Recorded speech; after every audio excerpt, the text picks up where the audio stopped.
It is deGrom day today in MLB DFS. Jacob deGrom taking the hill for the New York Mets. And our job for today is to decide whether deGrom's recent form is concerning enough for us to be backing off of him in DFS. I don't know, because it's Jacob deGrom, and saying, hey, don't use Jacob deGrom is generally stupid and not going to work out very well for you. But it is at least worth discussing because the past two starts for deGrom, since coming back with that most recent injury, haven't been quite as good. So we'll dig into deGrom's recent form, see if there is actual cause for concern, and see whether we should still prioritize deGrom for tonight in MLB DFS. Welcome on into the solo shot. That's right here on the FanDuel Podcast Network and numberFire.com. My name is Jim Sonis. I am a senior writer and analyst for numberFire.com, here to break down today's 7-game main slate with locks set for 7:05 for tonight. And unfortunately, as with last night, there is plenty of gross weather here for today. It is grossest, I would say, in Washington for the Nationals and the Dodgers. It looks like that game is going to have rain all day. I would have alternative plans if you are planning on trying to use players in that game for the Nats and the Dodgers. In Cleveland, as they host the Astros, winds are in from center at 13 miles per hour. Downgrade hitters there. There is a chance of rain in Atlanta for the Braves and the Mets. It depends on when the rain gets there, but I'm guessing they are good to go for right now. There's a chance of rain at Coors Field as well for the Rockies and the Cardinals. It's another where they should be able to get that game in, but you'll have to check back on that one later. And finally, the roof will be closed today at Chase Field for the Diamondbacks and the Giants. So it's still a good park for hitting, but downgraded from usual for there. So biggest rain chances for today are in Washington specifically, but then also in Atlanta and Denver. And then we also have downgraded hitters in Cleveland and kind of in Phoenix as well due to weather there. Hey, baseball fans, FanDuel is giving you the opportunity to get involved with daily fantasy baseball with the MLB Home Run Challenge. Each day, you can draft 3 players, and you receive 1 point for every home run they hit. Score 3 points for a share of the $2,000 prize pool. Score 6 or more points, and you'll win a share of the $10,000 prize pool. All you have to do is head over to FanDuel today and draft your sluggers. Eligibility restrictions apply. Head over to FanDuel.com or download the FanDuel Fantasy app for more details. Pitching preview for this Thursday. Forgot what day today is. It's Thursday. Jacob deGrom, the highest salaried pitcher on today's slate. He checks in at $11,500, followed by Corbin Burns at $10,600. Framber Valdez is $10,200. Johnny Cueto, Patrick Corbin, Ian Anderson, Merrill Kelly, and Luis Castillo are the others at $10,000 or $8,000 or higher for today.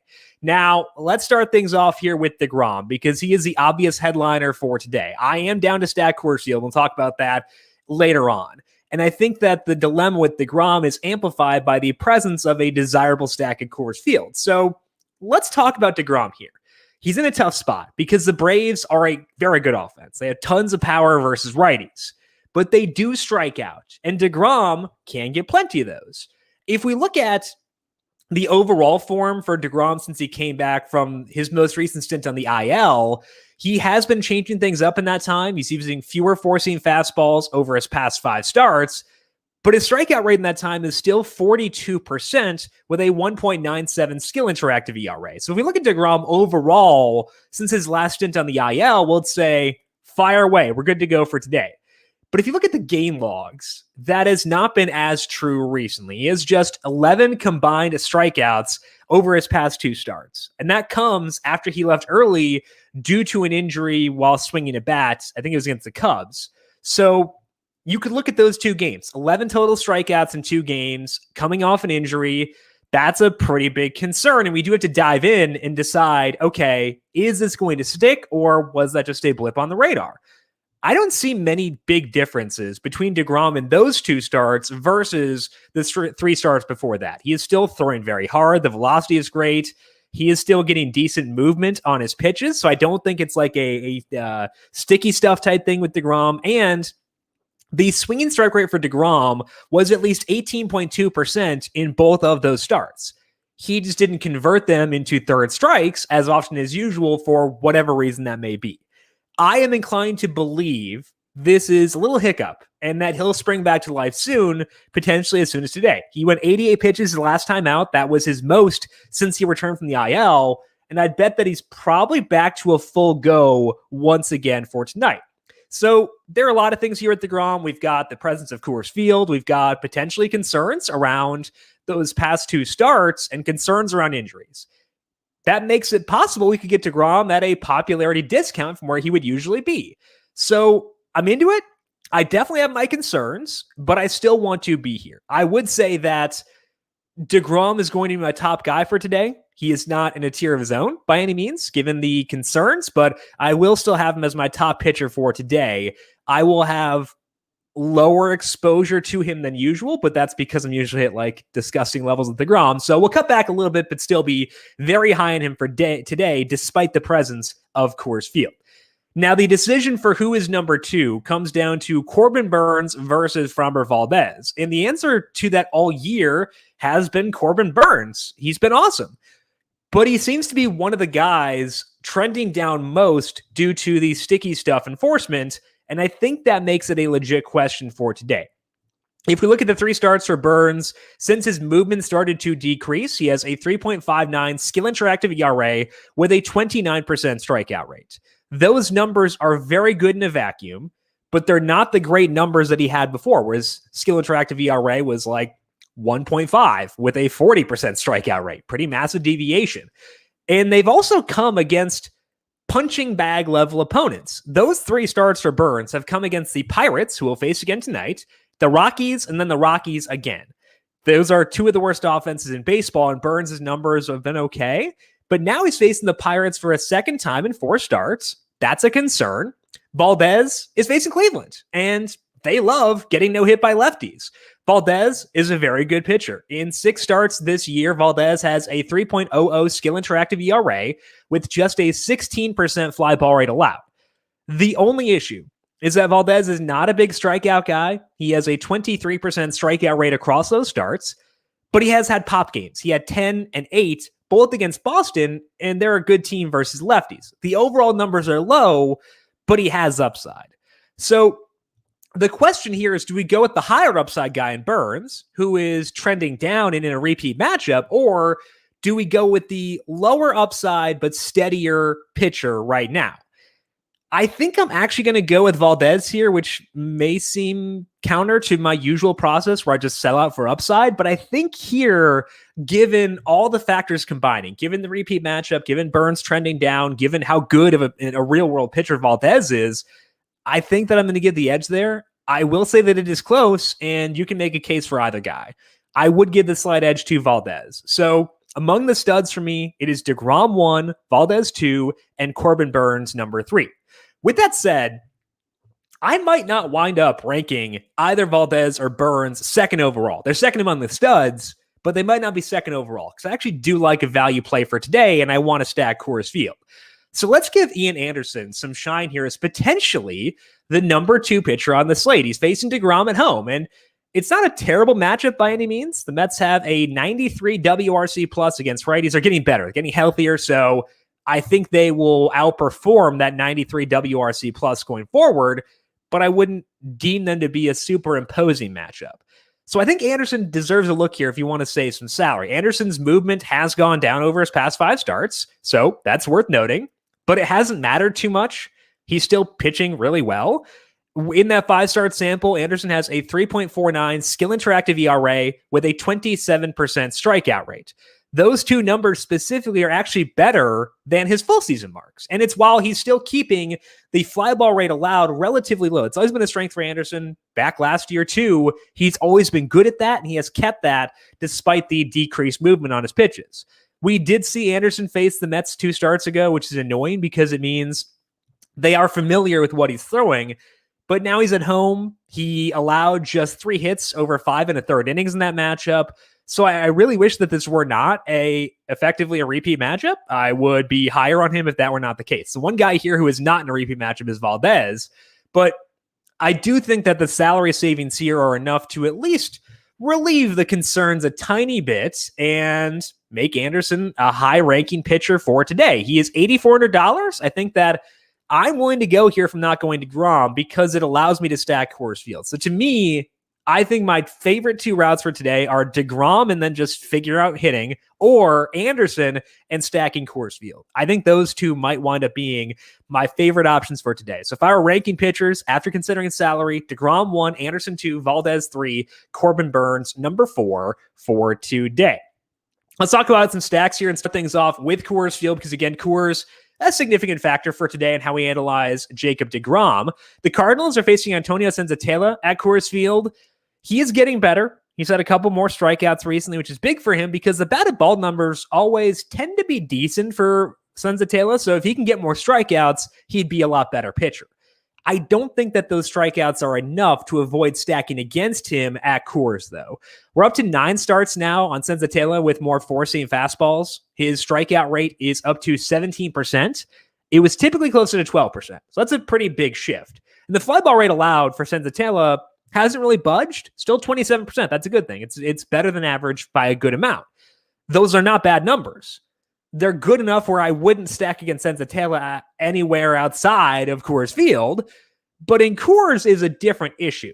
That's true even with the Cardinals being an offense I don't tend to target. I tend to use pitchers against them more than stacking them. So I am willing to go here, and I think they grade out well. And I do think that the Cardinals, despite my general reservations with their offense, are a team we should feel okay turning to for today. And I do think that the Anderson plus Coors build is pretty attractive for me personally. And the salaries are not too bad for the Cardinals. The obvious outlets are Nolan Arenado, revenge game, by the way, facing the Rockies. We have Paul Goldschmidt too, but Dylan Carlson and Tyler O'Neill are not all that restrictive. O'Neill can strike out too much for sure, but Senzatela doesn't get many of those. He can also swipe a bag. Carlson has a 40% fly ball rate versus righties. We got O'Neill at $3,800. Carlson is $3,300. Paul DeJong might be slowly kind of trending up since he came back. So he's $3,500.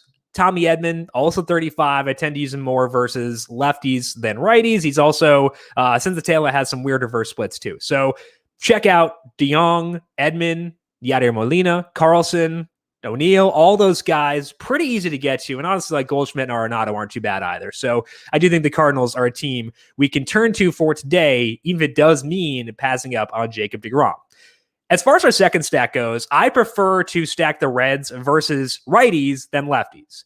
We get access to Jesse Winker, we get access to Tyler Naquin, Joey Votto, et cetera, but they've still got some decent pieces who can hit well versus lefties, specifically when it comes to the value department, and they're facing Ryan Weathers tonight. So I think that we can stack the Reds once again here. Weathers coming back up from AAA for the Padres. He made 2 starts down there, and he was pretty much in line with what he did in the majors, not overpowering. He had an 11.3% swinging strike rate, and now he comes back up to the majors. I think we can expect a similar outcome with Weathers this time to what happened when he was first up with the Padres. And the results were good. He had a 2.47 ERA. That's awesome. You'll take that every time. But there is a reason he was sent down, and it's because the peripherals were more troubling, and there was likely regression coming for Weathers. He increased his slider usage over his final 6 outings in the big leagues. He had a 5.12 skill interactive ERA with just a 14% strikeout rate. He also did not suppress hard contact the same way he did earlier in the year. His hard hit rate allowed is 44% with a 40% fly ball rate. Now he is pitching in Cincinnati, which is a really rough spot to be for someone of his profile. So I think we can stack the Reds here today and feel pretty okay about what they bring to the table. When talking about the Reds versus lefties, we talked a lot about Tyler Stevenson and Aristides Aquino. I love Stevenson. If he plays a catcher today, lock him in. A bit wary of Aquino, though. He has played just 1 complete game the entire year. In his past 4 starts, he has left in the 9th inning, 8th inning, 7th, and 7th, respectively. The maximum plate appearances in a game for Aquino is 4, and he had just 2 in his past 2 starts. That's pretty tough. Like, he can go yard in 1 plate appearance and pay off, but it is concerning to me when guys leave games early, and Aquino's been doing that consistently ever since he started starting games more often. So I like Stevenson. I'm definitely on board there. And then you don't need to gloss entirely over Aquino because, again, he could go yard. He could go yard twice. but I would keep exposure to him much lower than I would if he were a full go. So go all in on Stevenson, go in on Eugenio Suarez, be a little bit wary of Aristides Aquino off of the chance that he does leave early for a pinch hitter, defense replacement, anything like that. For our third stack, there is actually only one park on tonight's slate that is a better pitching park than it is a hitting park. That is Pittsburgh for the Pirates and the Brewers. So stacking here is less than ideal, given that every other park on the slate is a good one for hitting. I still think that we want to go here for tonight. The Brewers are facing Will Crowe. Crowe has struggled from a results perspective this year. He has a 6.50 ERA. The peripherals are not as bad as that, but they're also not great. His skill interactive ERA is 4.92. The one thing that Crowe has done well is keep opposing teams out of the air. His fly ball rate allowed is 33%, which is better than average. The problem is that the batted ball suppression skills have been slipping of late. He's one of the guys with decreased movement on his pitches over the past 3 starts. In that time, he's allowed a 48% hard hit rate. And those starts have come against Milwaukee, Cleveland, and St. Louis. They're all below average teams versus righties. And that's reassuring because he's facing Milwaukee once again tonight. In that first start against the Brewers, Crowe did get 8 strikeouts. That's very much not the norm, though, and not what I would expect going forward. And now they're seeing him for a second time in about 3 weeks. So I think they'll have a better handle this time around than they did last time. The Brewers still are not a good offense despite their 14-run outburst or whatever it was yesterday. They have an 86 WRC plus against righties, but I have enough faith in them here to stack them versus Will Crowe for tonight. It does help that we got at least one salary saver here. I've been on the Omar Narvaez train for a while. He is still $2,600. Willy Adames and Luis Urias have some pop, and they can fill your middle infield slots. Also, I will say Keston Hiura's strikeout rate since returning is 29%. That's high. It's above average, but for him, it's actually not too terrible. So I don't mind this team at all. It is a rough park, but that's not quite enough to push me off them. So I would say check out the Brewers, especially Narvaez, for some value. And if you need to fill some weird slots like second base and shortstop, Adames, Urias, both guys you could turn to at those positions. Let's finish up here with things to watch for today. I want to see what Luis Castillo can do tonight. I'm not sure I'm going to be there on using him in DFS. And the big reason is the Padres did just see him. He faced him in San Diego back on June 20th. He pitched really well. But now it's a repeat matchup. They're not a super high strikeout team. They've got some power hitters. So Castillo's been better. He weirdly is getting more movement on his four-seam fastball recently, not less. So I'm keeping an eye on him because I think that that's very interesting, but I just don't like the spot enough to pull the trigger. He is low salaried at $88,000, but if we're looking for a value play, I'd prefer Anderson. They're both repeat matchups. I just feel better about Anderson's numbers right now than I do about Castillo's. The Giants are not in my top 3 for stacking, but they're in play. They're facing Merrill Kelly, who's been getting better recently. The Giants, despite the closed roof tonight, get a park factor upgrade and leaving San Francisco. And Kelly's not perfect. The Giants scored 4 runs against him in San Francisco 3 starts ago. So I think they could do it again. The improvements for Kelly keep me from slobbering over the Giants, but I will say that they are pretty interesting and a team that I am very willing to stack for today after those top 3 teams. And as always, the final one, do you want to mention that I'm on board with stacking the Astros, despite Matt Harvey being weirdly competent against them last night? They're facing JC Mejia, and his strikeout rate in the rotation is 20% with a 4.49 skill interactive ERA.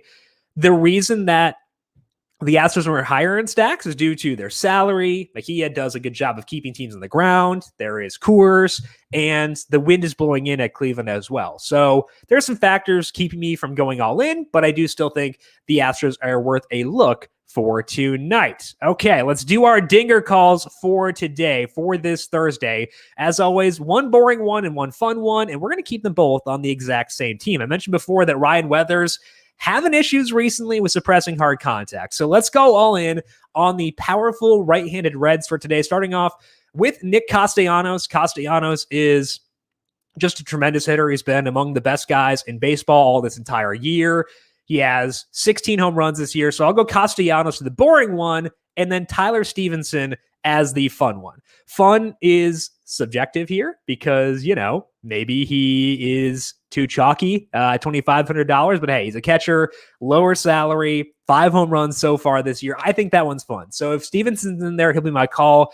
If he's not in there, we'll give a different call in the Q&A today. The Reds lineup is out at like 10 o'clock in the morning, it seems like. So we'll certainly have the line to look at. So swing back by for that later on. But the home run calls as of now, Nick Castellanos and Tyler Stevenson. That is all that we have here for today on the Solo Shot. As mentioned, that we are back with you once again later on today for the 4 p.m. Q&A. Swing by the FanDuel YouTube, Twitch, Facebook, or Twitter channels and get your questions in about tonight's slate for MLB DFS. Hopefully by then we have some good weather that we can update, but we shall see how that goes. And of course, Aaron Dolan will be with you once again at 4:30 to take your questions around tonight's NBA game. Also, make sure you are subscribed to the numberFire Daily Fantasy Podcast feed wherever you get your podcasts. We're on Apple Podcasts, Spotify, Stitcher, Google Podcasts, whatever it may be, you can find us. NASCAR podcast coming up tomorrow. PGA back next week as well. And UFC for the McGregor fight will be with us next week also. If you have questions for me, I am on Twitter at Jim Sannes, JimSannes. You can also follow the FanDuel Podcast Network at FanDuel Podcasts. Big thank you to everyone for tuning in for today. Good luck to you with your MLB DFS lineups for tonight. We'll talk to you once again tomorrow. This has been the Solo Shot right here on the FanDuel Podcast Network.